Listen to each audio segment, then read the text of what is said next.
tell all your friends you've got your gun to my head. Noong 1999 sa Long Island, New York, nabuo ang Taking Back Sunday.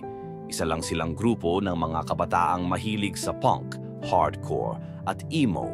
Ang original lineup ay binubuo nina Antonio Longo sa vocals, John Nolan sa gitara at backing vocals, Eddie Reyes sa gitara, Sean Cooper sa bass, at Steven DeJoseph sa drums.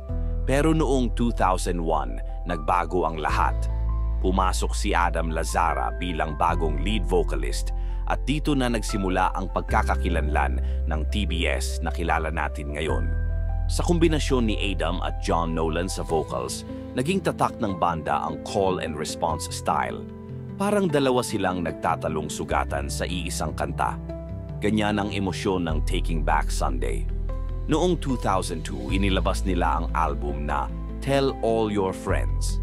At dito pumutok ang mga kanta tulad ng Cute Without the E, Cut from the Team, You're So Last Summer, at Timberwolves at New Jersey.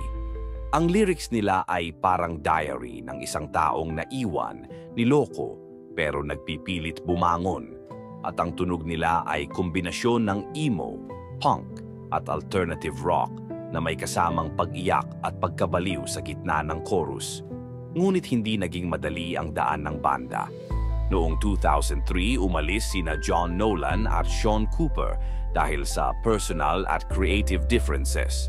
Sila ang nagtatag ng isa pang emo band na Stray Light Run. Pumasok naman sina Fred Mascherino at Matt Rubano para punan ng puwang. At tuloy pa rin ang banda sa paggawa ng mga album gaya ng Where You Want to Be at Louder Now, kung saan nanggaling ang kantang Make Damn Sure, ang pinaka-popular nilang track. Matapos ang ilang taon ng palit-palitang miyembro, bumalik din sina John Nolan at Sean Cooper sa banda noong 2010 at dito muling nabuo ang classic lineup ng Taking Back Sunday. Follow Dasha Stories for more band backstories.